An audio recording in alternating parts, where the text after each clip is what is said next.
CM Chandrababu Naidu ప్రజలకు వెన్నుపోటు పొడిచారని పేర్కొన్న ఎమ్మెల్సీ మేరిగ మురళీధర్, గూడూరు వైఎస్ఆర్సీపీ నియోజకవర్గం ఇన్ఛార్జి మరియు ఎమ్మెల్సీ మేరిగ మురళీధర్ ముఖ్య నాయకుల కార్యకర్తలతో కలిసి టవర్ క్లాక్ సెంటర్ నుంచి సబ్ కలెక్టర్ ఆఫీస్ వరకు భారీ ర్యాలీ నిర్వహించారు. ఈ కార్యక్రమంలో ఎమ్మెల్సీ మేరిగ మురళి మాట్లాడుతూ, ప్రభుత్వం వచ్చి సంవత్సరం కావస్తున్నా సంక్షేమ పథకాల అమలు చేయలేదని, ప్రజలను తీవ్ర ఇబ్బందులకు లోను చేస్తున్నదని, ప్రజలను ఆదుకోవడంలో ఈ ప్రభుత్వం విఫలమైందని, ఎన్నికల వేళ ఇచ్చిన హామీలు ఇంతవరకు నెరవేర్చలేదని, ప్రజలను కూడా ఈ చంద్రబాబు నాయుడు వెన్నుపోటు పొడిచారని ప్రజలకు కూడా అవగాహన వచ్చిందని పేర్కొన్నారు. అందుకే రాష్ట్ర వ్యాప్తంగా వెన్నుపోటు దినోత్సవం ప్రకటించడం జరిగిందన్నారు.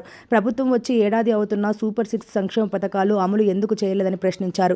గత మా ప్రభుత్వంలో ఎటువంటి పార్టీ వివక్షతలు చూపించకుండా ప్రతి ఒక్క నిరుపేదనికి అర్హులైన ప్రజలకు సంక్షేమ పథకాలన్నీ జగనన్న పాలనలో అందాయని తెలియజేశారు. హుందాతనమైన రాజకీయాలు చేయాలని, కక్షపూరిత రాజకీయాలు వీడనాడాలని ఆయన తెలియజేశారు.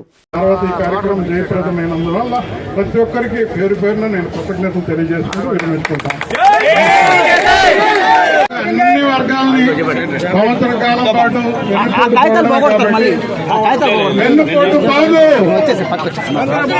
వెన్నుపోటు బాబు, వెన్నుపోటు బాబు, వెన్నుపోటు బాబు.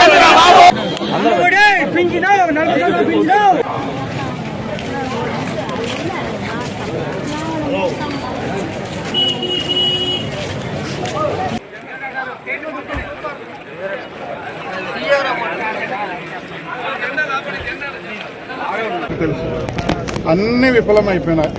రైతు భరోసా విఫలమైపోయింది, ఆడబిడ్డ నిధి విఫలమైపోయింది, నిరుద్యోగ వృత్తి విఫలమైపోయింది. అట్లాగే ఫ్రీ బస్ అన్నారు, ఇదిగో అదిగో అని చూపిస్తూ చందమాను చూపిస్తున్నారు తప్ప ఇక్కడ ఏ పథకం కూడా రూపుదాల్చలేదు.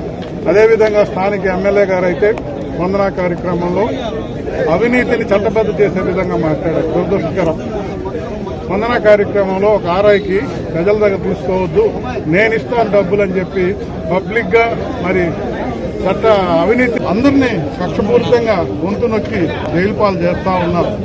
రాష్ట్రీయమైనటువంటి రెడ్ బుక్ రాజ్యాంగం నడుస్తుంది తప్ప పరిపాలన ఎక్కడ సక్రంగా లేదని కూడా తెలియజేస్తున్నాం. గతంలో లాగా లేకుండా తెలుగుదేశం పార్టీ భయానక స్థితి సృష్టించి ఎదురు లేకుండా చేసుకోవాలనేది కష్టం. పెద్ద పెద్ద ఎదురు చేసినటువంటి వాళ్ళంతా కిందలో కలిసిపోయారు. కరెక్ట్ కాదు. అది అరాచకం అనేది సృష్టించడం కరెక్ట్ కాదని మీ ద్వారా తెలియజేసుకుంటూ, మీరు చెప్పిన విధంగా, హామీలు ఇచ్చిన విధంగా, మీరు ప్రమాణం చేసిన విధంగా అన్ని హామీలు మీరు మరి నిర్వర్తించాలి.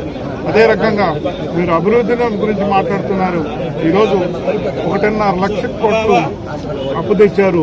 ఎక్కడ పెట్టారు, ఏ పథకానికి పెట్టారు చెప్పమంటే స్పష్టత లేదని కూడా తెలియజేస్తున్నారు. సంవత్సరం కాలంలో 1,50,000 లక్షల కోట్ల అప్పు తెచ్చారు. ఎక్కడ పెడుతున్నారు? అమరావతి బూచి చూపిస్తున్నారు తప్ప నిన్న వర్షం పెడితే కూడా నీళ్లున్నాయి. మరి ఏ రకంగా వాతావరణం తీసుకెళ్తున్నారు?